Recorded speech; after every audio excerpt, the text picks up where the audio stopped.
Bonjour, nous sommes en 2014 dans le site de l'Institut Docteur Angélique, dans une série de vidéos consacrées aux commentaires du credo de l'Église catholique, le credo officiel, celui du Saint Concile Vatican II. Il s'agit d'aborder aujourd'hui l'infaillibilité dans l'enseignement dans l'Église.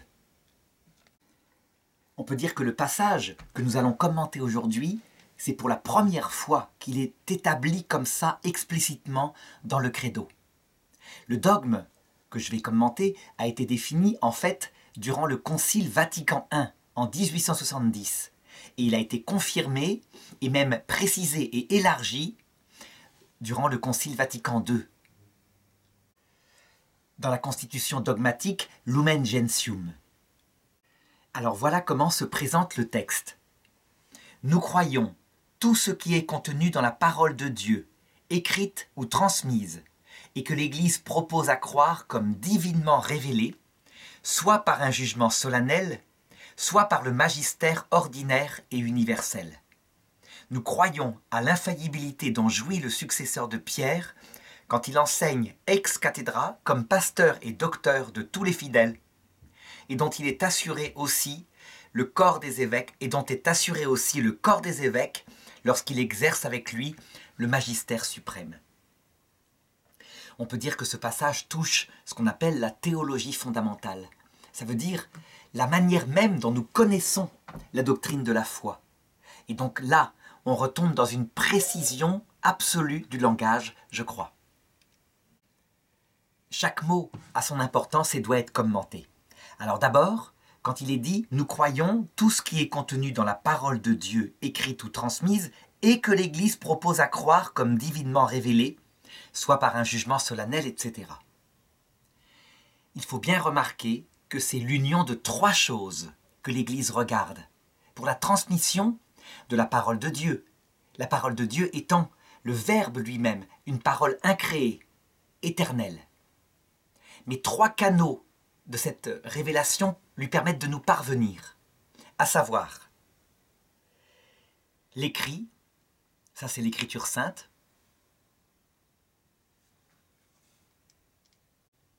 transmise, ça c'est ce qu'on appelle la tradition sainte, et que l'Église propose à croire comme divinement révélé par un jugement solennel ou ordinaire, ça c'est ce qu'on appelle le magistère de l'Église.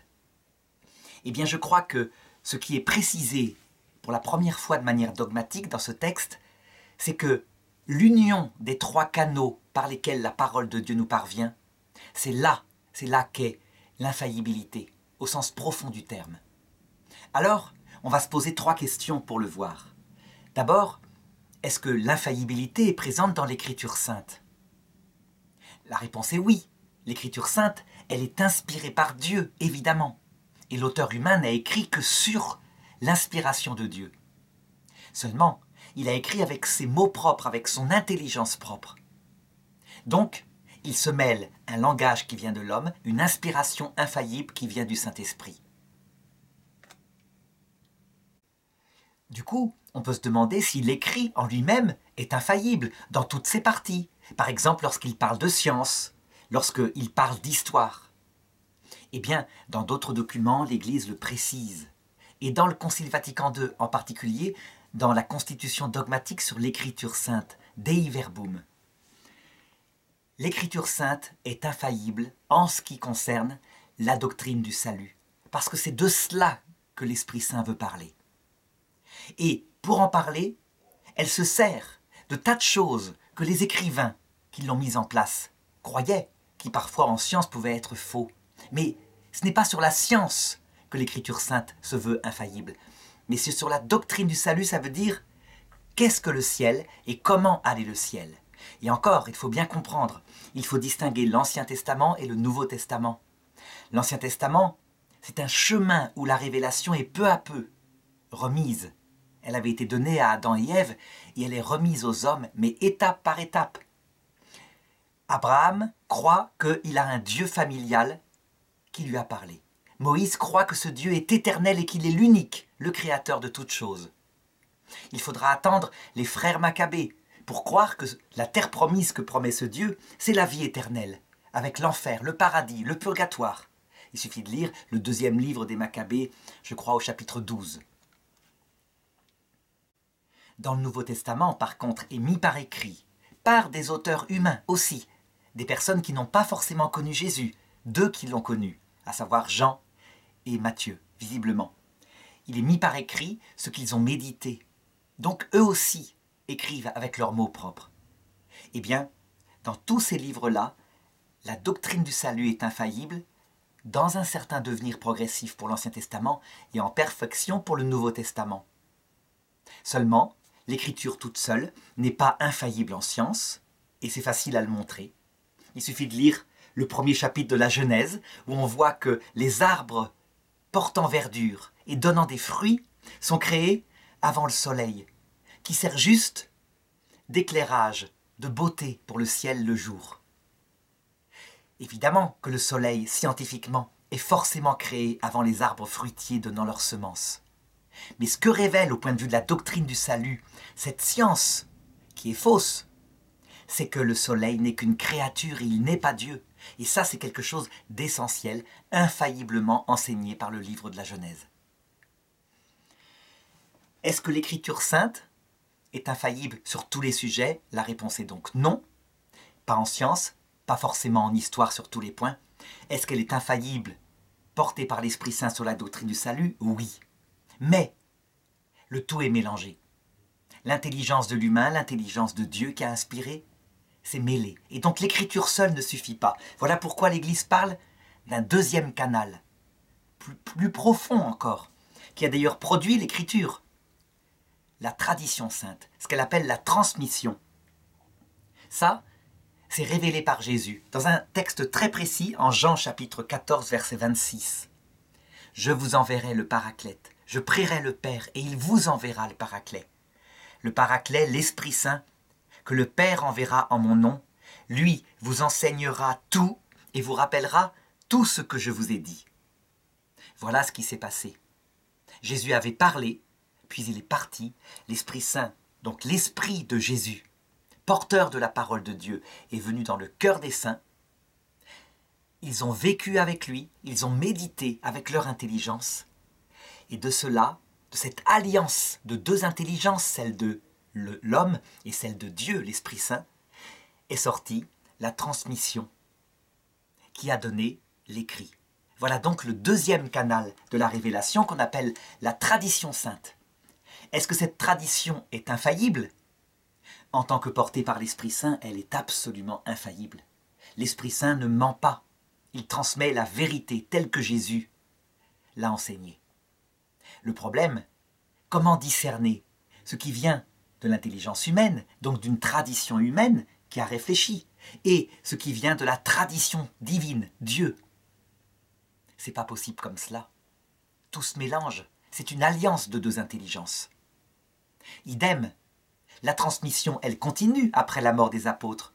Les saints sont porteurs de l'Esprit Saint, l'Église, les fidèles, dans leur ensemble, infailliblement. Ils sentent, ils ont une aiguille vers la vérité, ce qu'on appelle le sensus fidei. Est-ce que cette transmission par l'Esprit Saint dans le cœur des fidèles après est infaillible? Réponse oui. Mais de la même façon, comment distinguer ce qui vient des hommes et ce qui vient directement de l'Esprit Saint? Impossible comme cela. Et voilà pourquoi, chez les orthodoxes, qui n'ont que l'écriture et la sainte tradition, portée par des grands docteurs, des saints théologiens, il n'y a plus possibilité de trancher sur ce qui est vrai, sur ce qui est faux, ce qui est opinion d'un théologien, ce qui est véritablement présent dans la révélation. C'est pourquoi le credo de l'Église catholique ajoute un troisième canal, objectivable celui-là, porté par un charisme, à travers la personne fragile d'un pêcheur de poissons au départ, appelé Pierre, Simon. Et Jésus lui dit, lui qui une fois porté par l'Esprit Saint sort une vérité, il lui dit ceci. Donc c'est en Luc chapitre 22, versets 32 et suivants. « Simon, Simon, voici que Satan vous a réclamé pour vous cribler comme froment. » Donc Jésus parle avant sa passion. Il sait qu'ils vont s'enfuir, que tous vont perdre la foi. Et Jésus dit pourtant, « Mais j'ai prié pour toi afin que ta foi ne défaille pas. Toi donc, quand tu seras revenu de ta trahison, il s'est enfui, confirme tes frères dans la foi. » Le texte paraît donc contradictoire. Est-ce que Pierre a perdu la foi ou est-ce qu'il l'a gardée? Comme homme, comme Simon, il l'a perdue. Il a trahi, il est parti, il s'est enfui. Mais dans sa fonction, comme pape, comme Pierre délégué, la seule Pierre étant Jésus-Christ, mais Pierre délégué par la pierre sur laquelle est fondée l'Église, il n'a jamais perdu sa mission. Il a confirmé la foi de ses frères tout de suite. À la résurrection, il a prêché.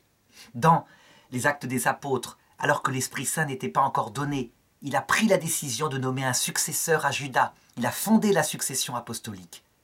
Il a véritablement, non pas par sa faiblesse, mais à cause de la prière du Christ, un charisme qui ne dépend donc pas de sa sainteté, mais qui est en vue du bien de l'Église, un charisme d'infaillibilité que l'Église a défini très précisément lors du Saint Concile Vatican I en 1870.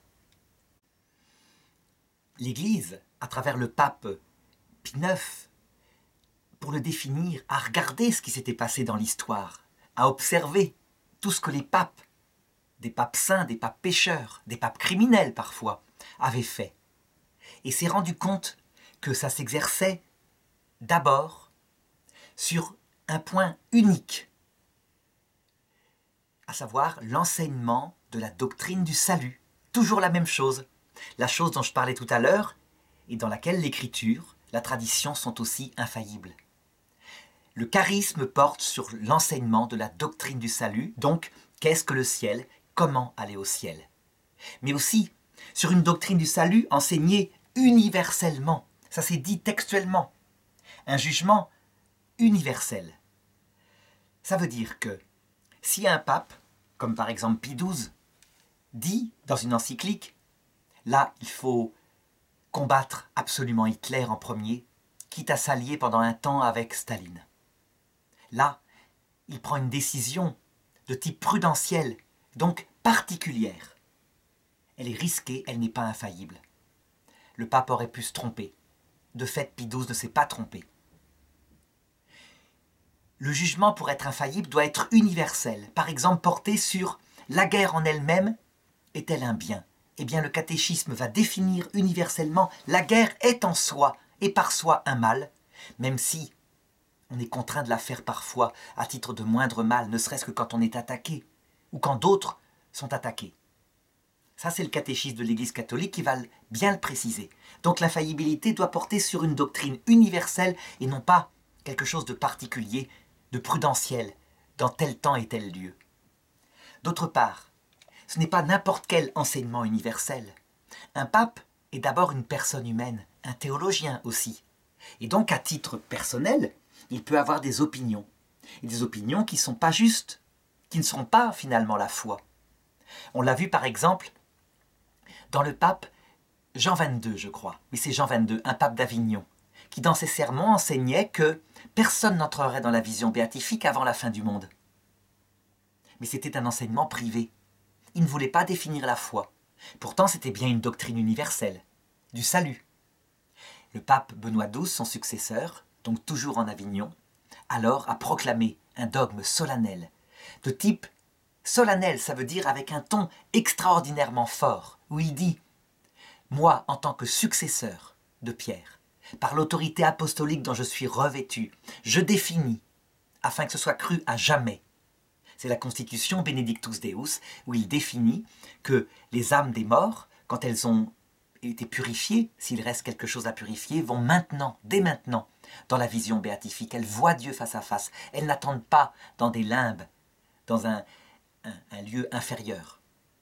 C'est donc une définition solennelle de la foi, et là, vraiment, ça engage l'infaillibilité venant du Saint-Esprit. Les conditions sont requises. Et elles sont admises. Donc, il pourrait y avoir un pape, à titre personnel, hérétique.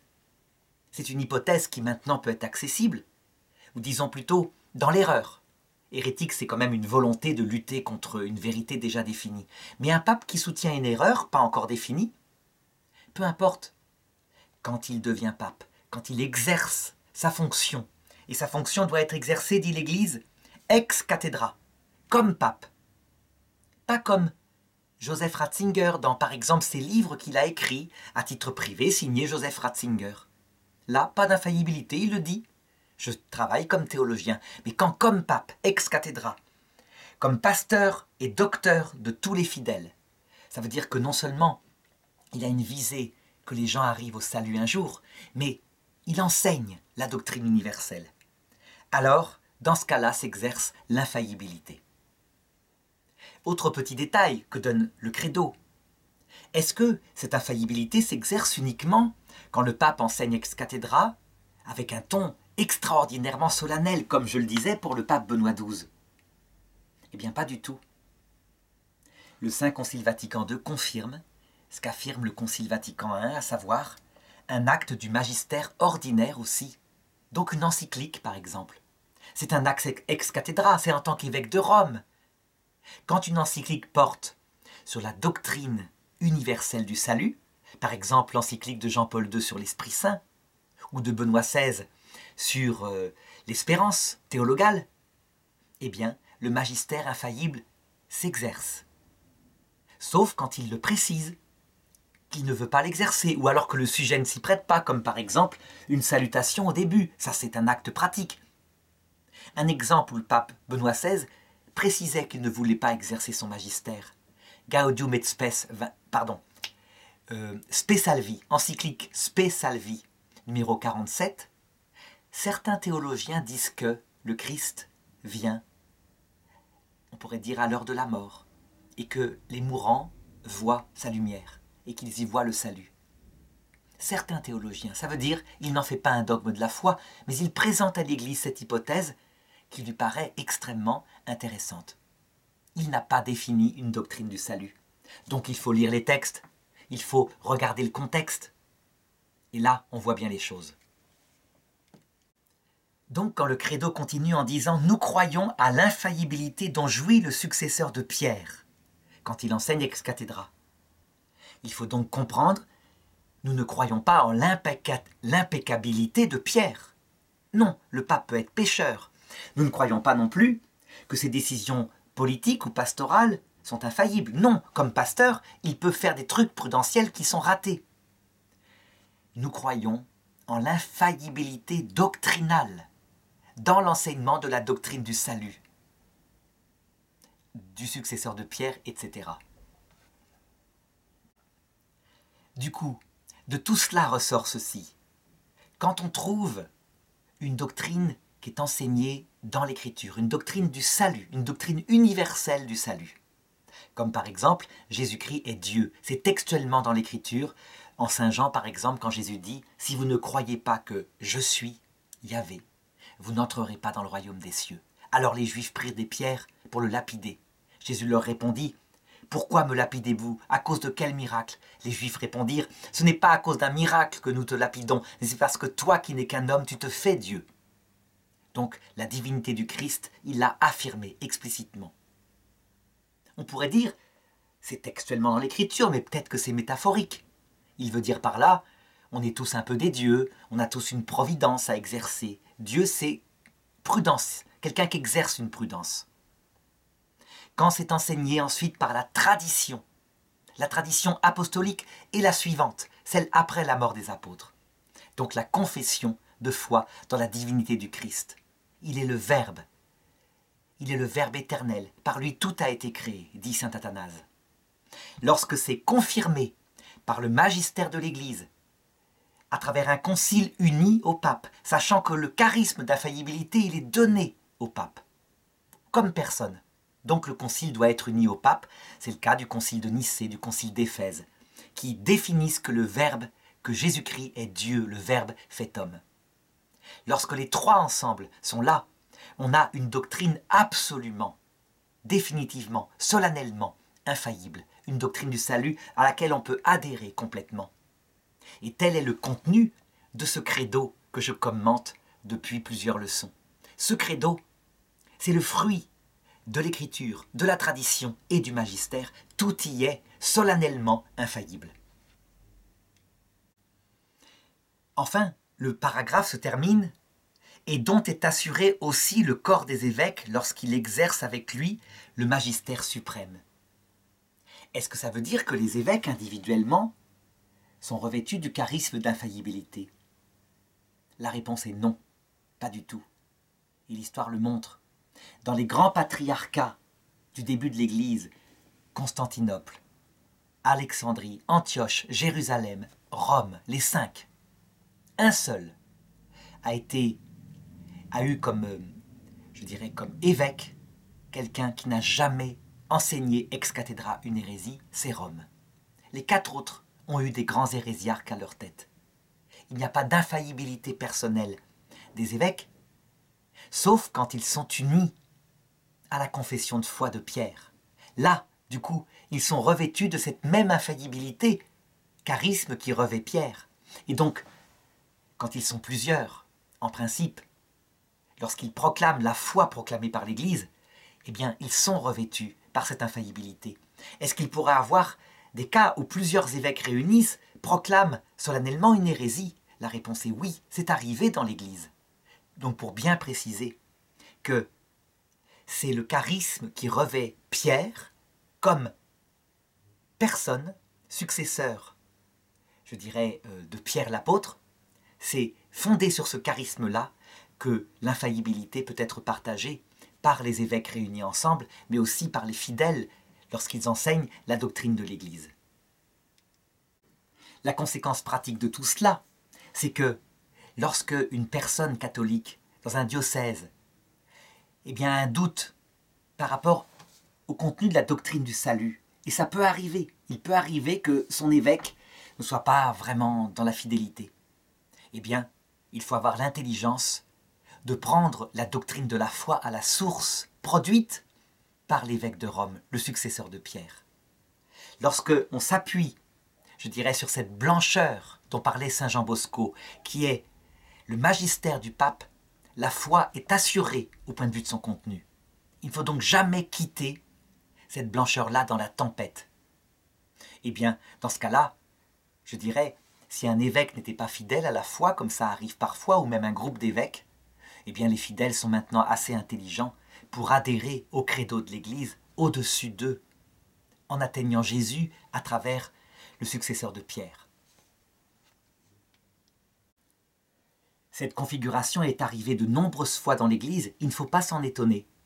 Mais il y a bien un rocher, une pierre déléguée par la pierre Jésus-Christ, et c'est effectivement, en ce qui concerne la doctrine du salut, le pape lorsqu'il enseigne ex cathedra.